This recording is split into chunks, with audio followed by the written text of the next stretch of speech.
Okay, and here's your run from Saturday. Again, better job setting him up.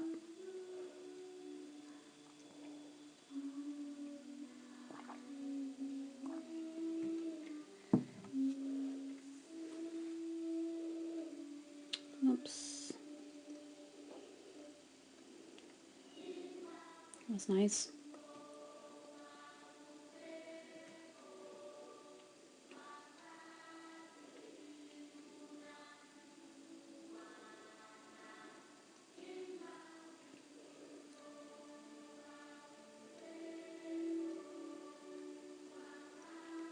Nice job running that outside line there. That was kind of ballsy. Pulled it off though. Good job. Yay, Buzz. Okay, so I need to watch this again and see.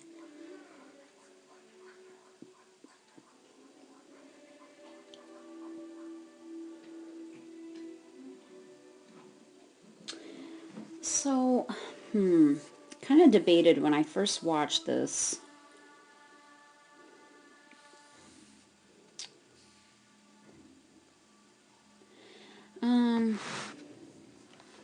I mean, this sort of opening where you do like 1 or 2 jumps and then you're forced into doing a cross. This happens all the time in excellent courses.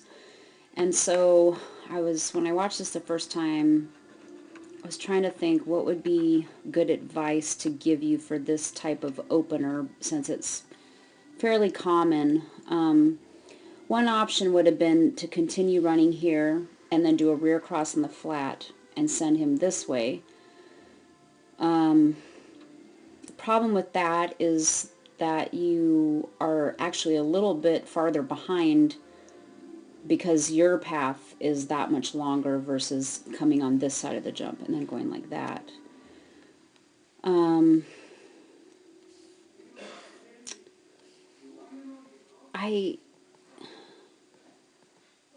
I almost think, Candace, that in this situation,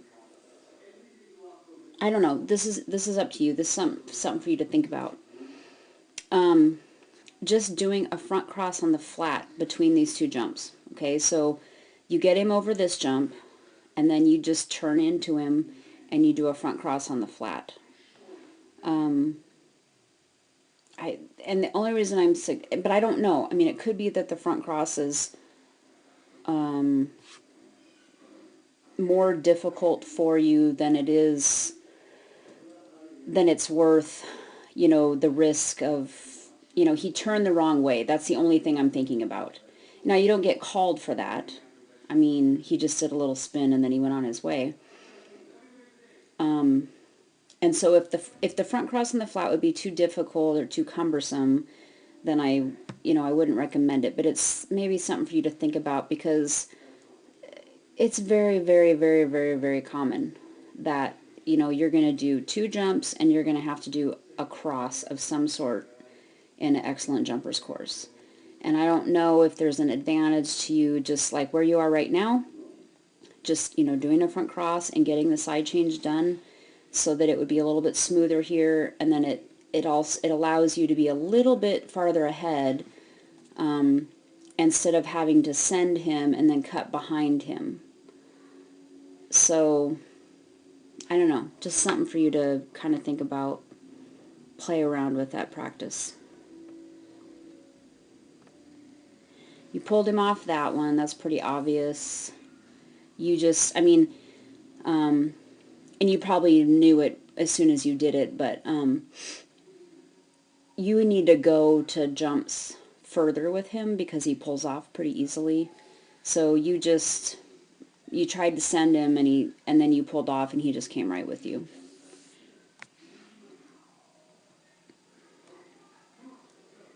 And somehow you didn't get called on that.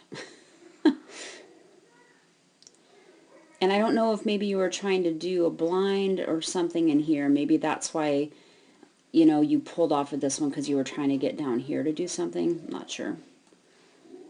And again, this is sort of the same problem as happened between these two. Well, it's It's not totally the same problem, but you do this rear cross so far behind this double, I mean so close behind this double, that look at your angle, because now you have to go out like this around this wing, and he's just going to pull right with you, and then you're going to have to push him back, okay?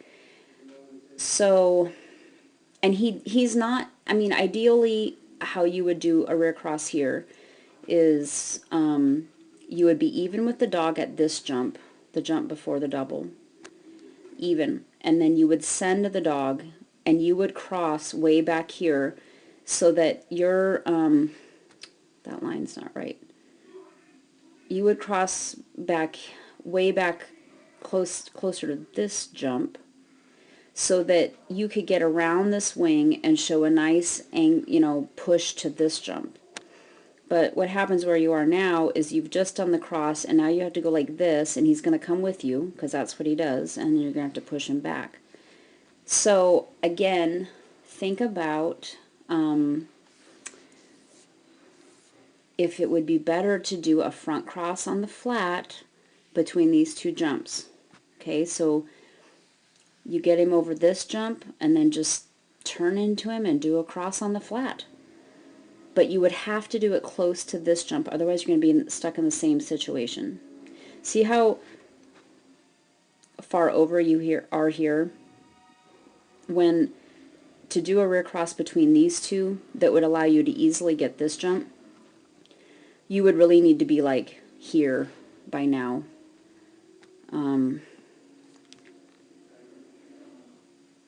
Because yeah, he just comes right with you, and as soon as you get behind him, he comes right into you.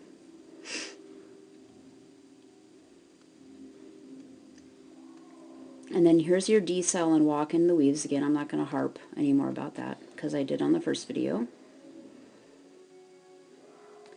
Get your cross done.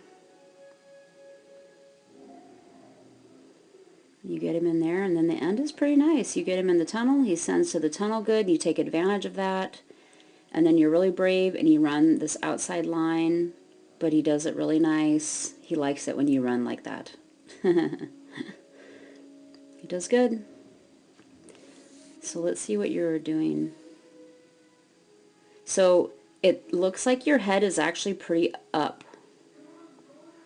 And he turns into you, and then you kind of look down at him. So, I think what I'm seeing is that you do have your head up looking at where you're going, but as soon as he turns into you, you look down at him. So you're almost like confirming, yes, I want you to look at me after you take a jump. I want you to look up at me.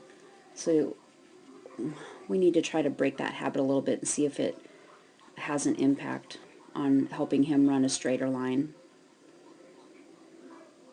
Yay, Buzz.